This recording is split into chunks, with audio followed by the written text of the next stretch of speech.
Eu sempre fui muito otimista, né? Eu sempre fui muito otimista e eu acho que o entusiasmo, né? O quanto a gente estuda muito, a gente se dedica muito, mas assim, o quanto a gente curte, né? O que nós fazemos e a esperança. Eu acho que nós temos que ter esperança. O nosso país é um país rico, um país lindo, né?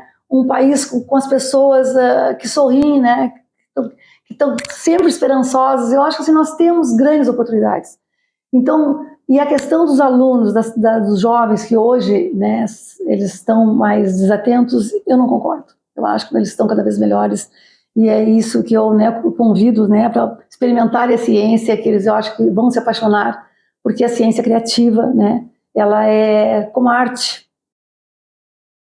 Olá! Neste episódio, nós vamos destacar o Dia Internacional das Mulheres e Meninas na Ciência, celebrado em 11 de fevereiro. A data foi instituída pelas Nações Unidas com o objetivo de ampliar o acesso e a participação igualitária das mulheres nessa área. Então, para marcar esta data, nossa convidada desta edição é a neurocientista, professora titular do Departamento de Bioquímica da Universidade Federal do Rio Grande do Sul, Angela Wise, que recentemente ganhou o prêmio no Canadá. Olá, professora, seja bem-vinda ao nosso programa. Muito obrigada pelo convite, é uma honra estar aqui, né, para falar um pouquinho sobre as mulheres da ciência e também por esse prêmio, né, que eu fui agraciada recentemente. Esse prêmio é International Achievements Research Center, é isso? Isso, de Montreal, do Canadá. Certo. Professora, e como é que foi essa conquista, essa trajetória, a sua investigação, esse seu trabalho que levou a essa vitória na ciência? Este prêmio, na realidade, eu já havia ganho em 2020.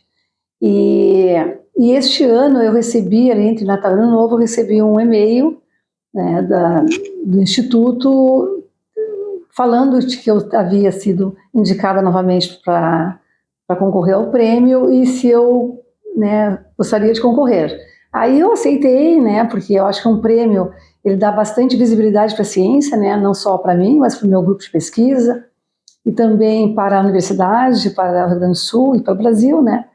E também porque eu acho que é uma forma de incentivar os jovens, né, que se nós estudarmos muito, trabalharmos muito, nós teremos, né, uma grande recompensa e não é que um prêmio seja a única, eu acho que o nosso trabalho em si.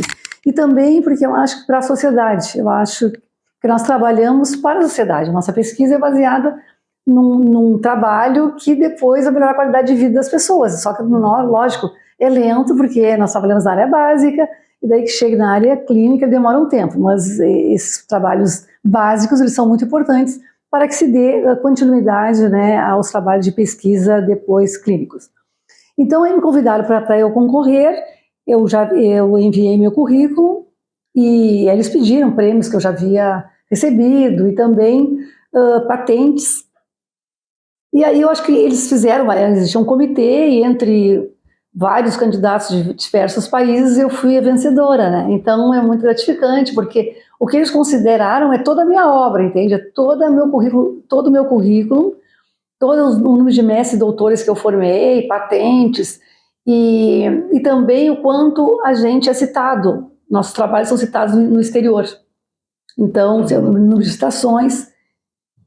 E aí eu fui a vencedora, sabe? Eu acho que é muito gratificante também, porque assim, nós estamos, né, sempre, as pessoas têm essa visão que o Brasil é um país de terceiro mundo, mas não, o Brasil, acho que no desenvolvimento, acho que nós estamos super bem, né, na ciência, e nós precisamos sim de que continue esse investimento na ciência, e estimule os jovens também, que é muito bom fazer ciência, né, que sem ciência não há vida, né, então eu acho que é mais ou menos isso. Então aí eu recebi pela minha obra, e concorri com pesquisadores do mundo inteiro. Então, eu recebi na área médica e neurociência, bioquímica. E outros pesquisadores receberam em outras áreas. A Druga Sindical parabeniza a senhora pela conquista deste prêmio e por esse reconhecimento internacional aí, né, da sua atuação dentro da Universidade Federal do Rio Grande do Sul. E, professora, fala um pouquinho para a gente como foi esse objeto desta investigação, assim, especificamente, né? Porque, como a senhora falou, tem várias obras, tem vários estudos. Eu acho, porque eu tenho a minha linha de pesquisa, né? A gente tem algumas linhas de pesquisa, mas existe o carro-chefe do laboratório. Eu acho que o carro-chefe do laboratório que me trouxe, inclusive, aonde eu estou, né, em termos de neurociência, é que desde que eu ingressei na URGS, eu fiz mestrado e doutorado aqui, e quando eu ingressei como professora, eu criei uma linha de pesquisa, né, porque até então a gente trabalha com a linha de pesquisa do orientador, e depois tu cria uma linha de pesquisa. Até gostaria de contar um pouquinho sobre isso, que eu gosto de contar, porque são as coisas que a gente independe da gente. Então, quando eu terminei o doutorado, eu tive que escolher uma linha de pesquisa. E aí eu já tinha um aluno de doutorado, e nós tínhamos que montar um projeto. Eu peguei um livro porque eu trabalhei no mestrado, doutorado com doenças genéticas, com doenças hereditárias. Aí peguei um livro enorme do Scriver e abri numa página, e aí citava homocystinuria, que é uma doença rara, e pacientes com essa doença, eles acabam tendo infarto miocárdio e doença cerebrovascular, isquemia cerebral, e eles morrem precocemente dessas doenças. Então, essa doença, que chama-se homocystinuria, aumenta o nível de um aminoácido, que é derivado dos aminoácidos das proteínas, todos nós formamos esse aminoácido, só que em condições fisiológicas normais, nós degradamos essa molécula.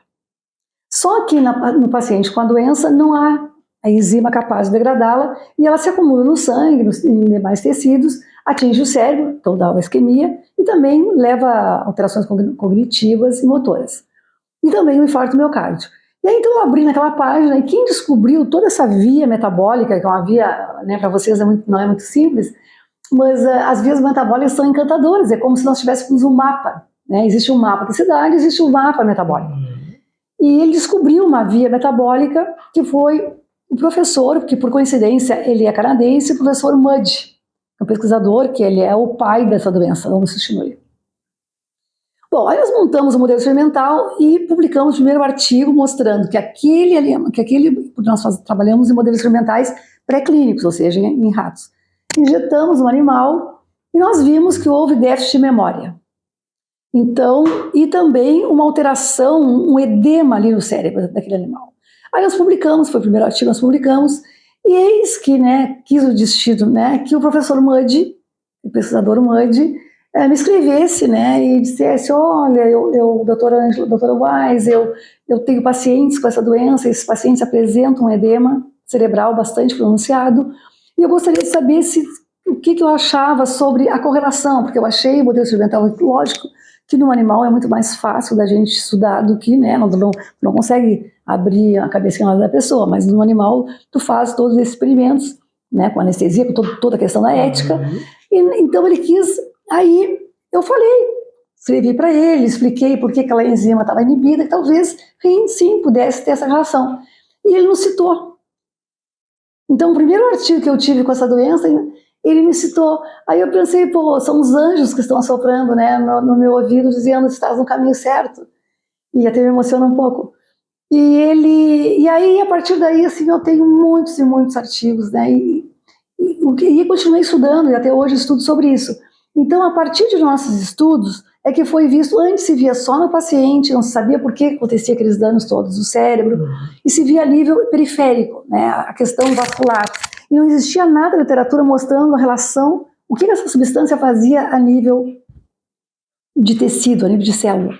Então, aí foi, eu acho que a minha grande contribuição, e é a minha grande contribuição na ciência, que a partir daí outros pesquisadores começaram a estudar, e depois nós também saímos da pré-clínica e estudamos o sangue, né, de pacientes que têm aqui com essas doenças genéticas.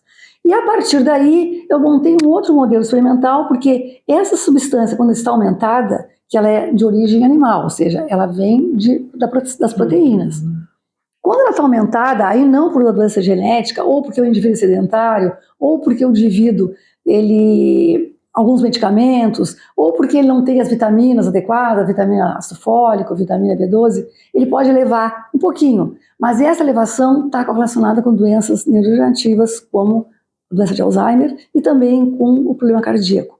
E aí nós estamos agora estudando, então, em modelos animais já adultos para ver, tentar ver por que esse marcador, né, por que essa substância acarreta é um fator de risco para essas doenças, e nós estamos tentando entender a sinalização celular baseada neste aspecto.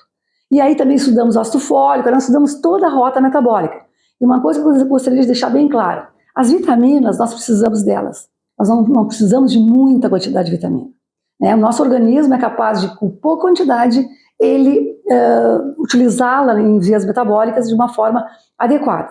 Então, tem sim que uma vez anualmente medir ácido fólico, medir vitamina B12, a vitamina B6, né? E ver, bom, se está baixa, realmente suplementa, mas se estiver normal, não precisa suplementar. E se o indivíduo tiver uma dieta, por exemplo, com ácido fólico, come bastante alface, come bastante brócolis, isso aí tem ali nesses nutrientes, nesses alimentos, tem ácido fólico. Agora, não se pode também deixar que eles estejam diminuídos, porque eles podem aumentar a quantidade dessa substância, que é a homocisteína, e isso pode estar correlacionado com doenças cardíacas e cerebrais.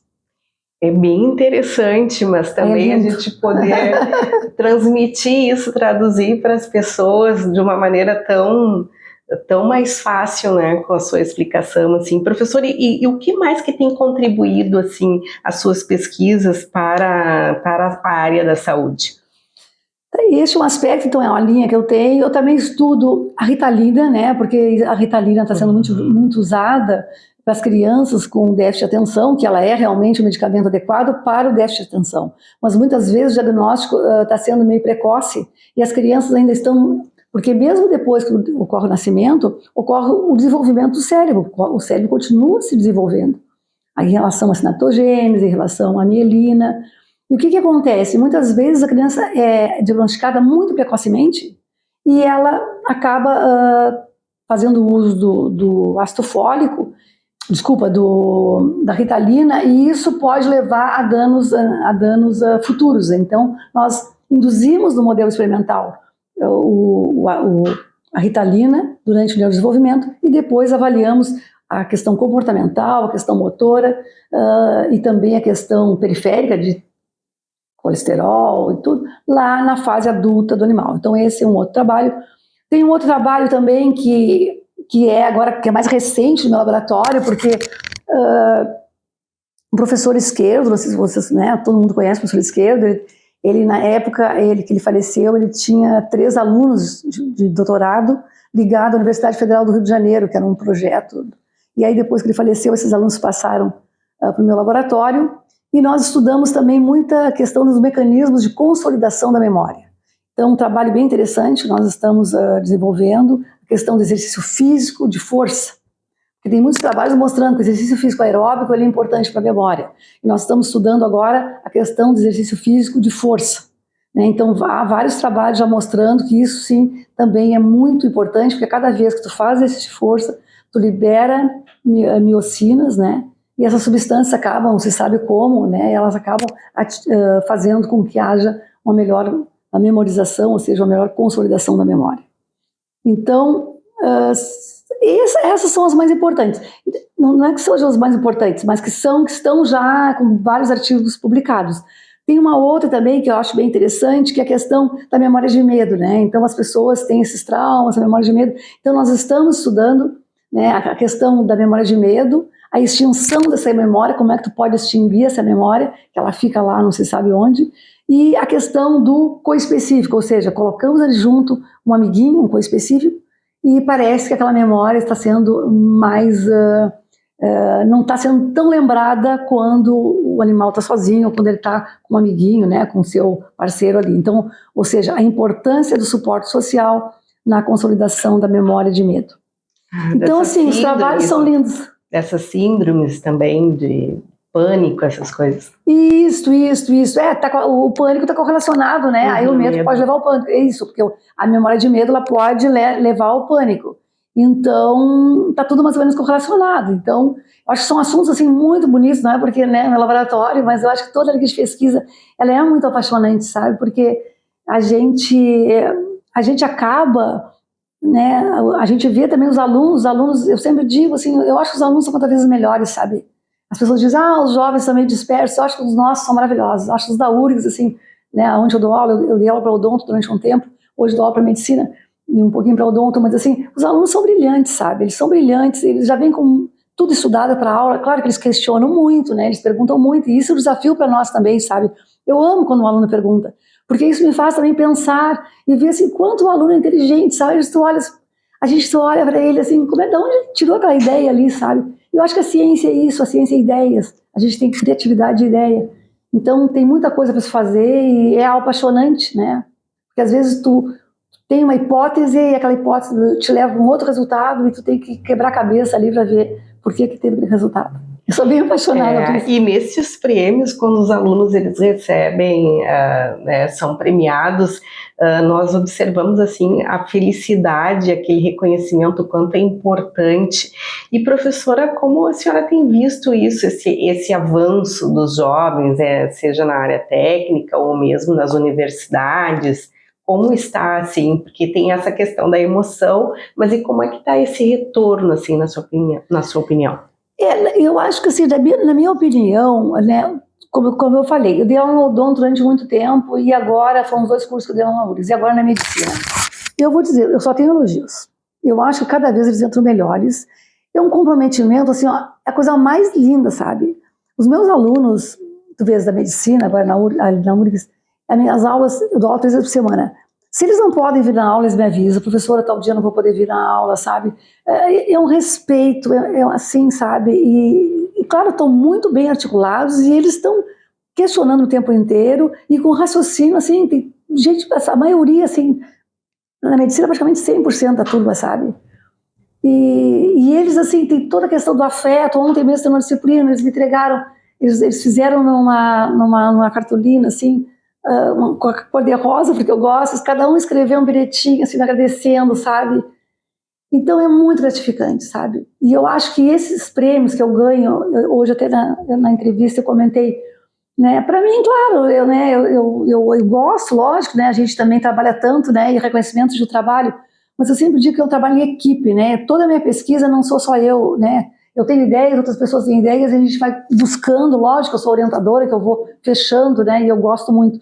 Mas eu incentivo muito, eu acho que incentivar os jovens, sabe? Então eu digo para eles, olha, vocês têm que procurar, né, em algum momento, uma iniciação científica, porque é muito diferente uma pessoa que só faz a graduação ou aquele indivíduo que também faz uma iniciação científica. Ele é colocado no desafio, ele tem que apresentar no salão de iniciação científica, ele se envolve, né, na questão, ele quer ganhar um prêmio, porque todas as pessoas querem, isso é uma coisa, todos nós temos que ter vaidade também, né, isso é importante, desde que não atrapalhe outras pessoas, mas é importante a pessoa também ter a sua vaidade. E eu acho que isso também, assim, meus prêmios eu vejo que estimulam eles, né? Eles querem ser que nem eu. Esse dia um menino disse, professora, eu quero ser que nem tu da medicina. Eu disse, tu serás, né? Tu serás igual a mim. Mas tu és bem dedicado, se continuares assim, tu serás igual a mim. Então, assim, às vezes eu acho que tá tão longe. Não, eu sou uma pessoa super simples, eu sou uma pessoa que gosta de interagir com eles e que eu quero deixar um legado de estímulo ao estudo, sabe? Eu acho que o estudo é a coisa mais linda que existe. Tu gostares de estudar, sabe? Eu sempre fui apaixonada desde que eu me conheço por gente. E a minha mãe, ela me dizia, minha filha, igual a tia é difícil. E hoje lá em cima já deve estar achando que é difícil mesmo.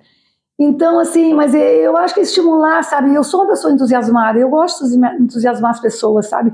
E eu acho que o ensino também, assim, eu tenho um trabalho eu faço um trabalho também nas escolas públicas, que eu criei uma disciplina, que os nossos alunos de pós-graduação vão nas escolas públicas e eles, assim, e a gente vê que eles têm um brilhinho no olho, sabe? E eles precisam de oportunidades e de alguém que se incentive bastante, sabe? E mostre o quanto aquilo é bonito, porque é muito bom, eu sempre digo para meus alunos, é muito bom viajar, é ótimo, né? Eu adoro, mas para mim dar aula, estar em Paris, para mim é a mesma coisa, sabe? Porque eu amo aquilo que eu faço. E os investimentos agora em ciência e tecnologia, eles ampliaram um pouco, né? Este ano tem uma previsão aí de 8,7 bilhões para o Ministério da Ciência e Tecnologia, 1,12 bilhão a mais do que o ano passado. Professor, e assim, qual é o impacto disso? A senhora já tem observado as diferenças? Não, lógico que melhorou bastante, né? Mas eu acho que, por enquanto, assim, nós estamos trabalhando ainda com o que nós tínhamos anteriormente, porque é claro que nós temos assim uma produção considerável, nós concorremos com os editais brasileiros e nós somos aprovados, né? Então, a maioria dos editais em que eu participo, né, eu sou contemplada. E agora, nós tínhamos um INCT, que está terminando agora começa, nós fomos contemplados ano passado, que o professor Carlos Alexandre Neto, que é meu colega, né, ele é o coordenador, eu sou a vice-coordenadora, então fomos contemplados, então nós temos esse INCT, que é uma rede, é um instituto de uma rede nacional e internacional, em que nós fomos aprovados esse ano. Então, isso aí, assim, o número de bolsas parece que está, né, não houve mudanças, a questão também dos valores também não houve mudança, pelo menos as bolsas de pesquisador, mas eu espero que isso melhore. Mas eu acho que nós estamos num bom caminho, sabe? Eu acho que nós temos também que mostrar para a sociedade, sabe, o quanto nós trabalhamos e quanto é importante o nosso trabalho. Porque muitas vezes as pessoas estão numa fase, às vezes, meio difícil, sabe? E não foi só por causa do que houve recentemente. Eu acho que vem vindo, assim, né? Na Europa isso já vem acontecendo. Por exemplo, na Europa, a gente vê, eu estive em Estocolmo há 2 anos atrás, um ano antes da pandemia, como professor visitante, eu observei no laboratório do professor lá que eu visitei, não tinha nativos fazendo pesquisa. Tive que buscar do Brasil, uma foi uma ex-aluna minha, uma outra foi da Grécia. Então as pessoas estão se desinteressando para a pesquisa, né? Então acho que nós temos sim que incentivar. E aí dentro desse contexto, incentivar, eu acho sim que é importante nós incentivarmos as mulheres, né, para a pesquisa, mas nós temos que incentivar os meninos também. Eu acho que às vezes fica assim só incentivando as meninas e os meninos, sabe? Eu acho que independente de gênero, a pessoa tem que ser dedicada, comprometida e se doar muito. Então, eu tenho medo um pouco, assim, nós começarmos a incentivar os meninos e meninas e os meninos ficarem ali atrás. Eu acho que eu, no meu laboratório, tenho meninos e meninas e ambos são brilhantes. Porque cresceu essa representatividade das mulheres na ciência? Não, eu acho que não foi. Eu não vejo, assim, sabe? Não sei se vão gostar nem o que eu vou dizer, sabe? Mas eu acho que a gente tem que ser sincera. Eu não tive problema por ser mulher, né? Lógico, eu ingressei na universidade super novinha, porque eu entrei como professora, eu me formei, fiz concurso na FURG e tirei primeiro lugar e fiquei na FURG. E aí depois eu vim para cá fazer mestrado e doutorado, fiz concurso na URGS. Eu não tive problema em ser mulher, até porque eu sempre me coloquei, me posicionei, entende? Eu acho que isso sim. Se a gente acaba deixando, assim, não se posicionando, não fica muito fácil. Mas eu acho que se a gente se posicionar e bater o pé, sabe, eu acho que a coisa flui, assim. Eu realmente nunca tive problema por ser mulher. Não tive. E eu sempre incentivei meninos e meninas, sabe? Eu acho que é importante que nós incentivemos os ambos. Porque, assim, não queremos que diminua também, sabe? Tem muitos meninos excelentes, brilhantes, como tem muitas meninas brilhantes. O que importa é o quanto a pessoa se dedica. Lógico, eu acho que tem que ter políticas públicas para facilitar muitas vezes, né, no caso da mulher, com os filhos, mas também os homens hoje, eles abraçam tanto quanto as mulheres. Então, eu acho que tem que pensar no conjunto, sabe? Eu sempre penso no conjunto, no coletivo e em juntar e não separar. Meninas, eu acho que fica mais fácil, sabe? Eu acho que trabalhar com homens, assim, meus colegas ali que onde estão do meu lado e que sempre me ajudaram muito, assim, no sentido de discussão. Os homens, assim, eu tive muito apoio e, assim como dizia o Isaac Newton, né, se eu cheguei até aqui é porque eu tive grandes ombros, e eu tive grandes ombros dos meus colegas, meus orientadores, e meus colegas atuais. E eu acho que o trabalho em colaboração, sabe? Eu acho que nós temos que ter a diversidade é importante. Então, assim, meninos e meninas é diversidade. Eu acho que nós temos que incentivar os dois, que nós nos unimos no sentido de fazer um bom trabalho.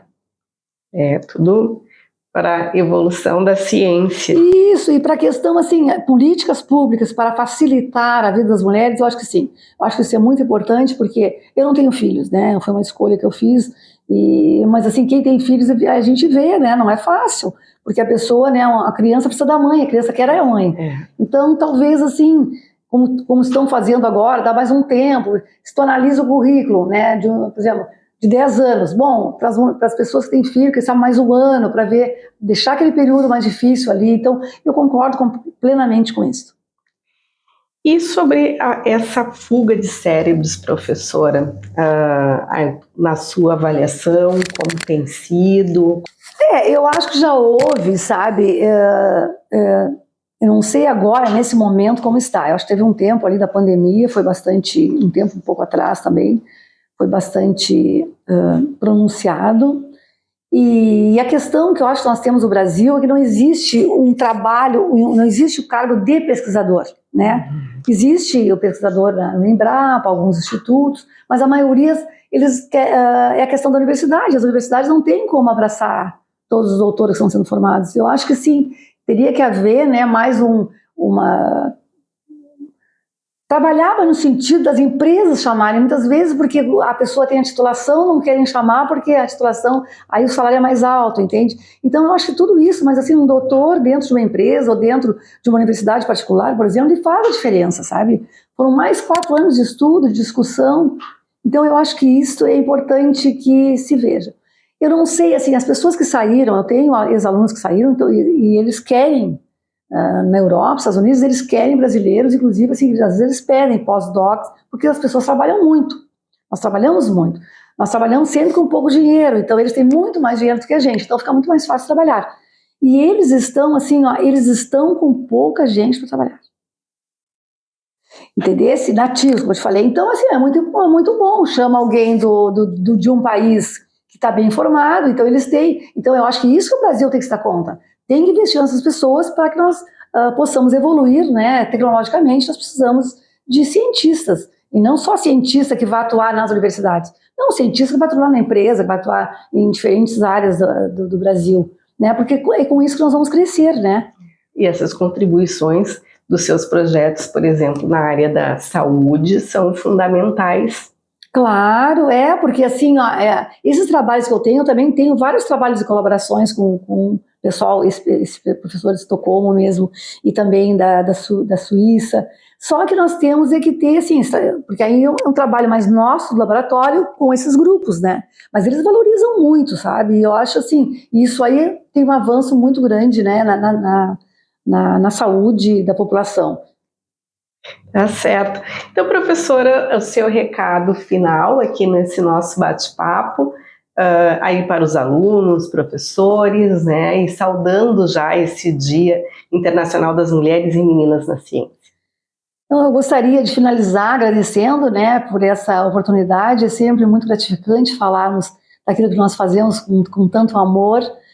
E eu gostaria assim, de deixar Eu sempre fui muito otimista, né? Eu sempre fui muito otimista e eu acho que o entusiasmo, né? O quanto a gente estuda muito, a gente se dedica muito, mas assim, o quanto a gente curte, né? O que nós fazemos e a esperança. Eu acho que nós temos que ter esperança. O nosso país é um país rico, um país lindo, né? Um país com as pessoas que sorriem, né? Que estão sempre esperançosas. Eu acho que assim, nós temos grandes oportunidades. Então, e a questão dos alunos, dos jovens que hoje, né, eles estão mais desatentos, eu não concordo. Eu acho que eles estão cada vez melhores e é isso que eu, né, convido, né, para experimentarem a ciência, que eu acho que vão se apaixonar, porque a ciência criativa, né, ela é como arte, né. Então, nós precisamos, né, trabalhar muito, então, e precisamos da arte para alimentarmos a nossa alma. E eu sempre digo, assim, que nós temos que ter a garra, né, de um atleta e a alma de um poeta. Nós temos, sim, que olhar para o outro, e eu acho que se nós olharmos no sentido, olha, se eu vou ajudar aquela pessoa a achar alguma coisa que ela gosta de fazer, se realizar, essa é a coisa mais importante da vida, é a gente olhar para trás e ter orgulho daquilo que a gente caminhou.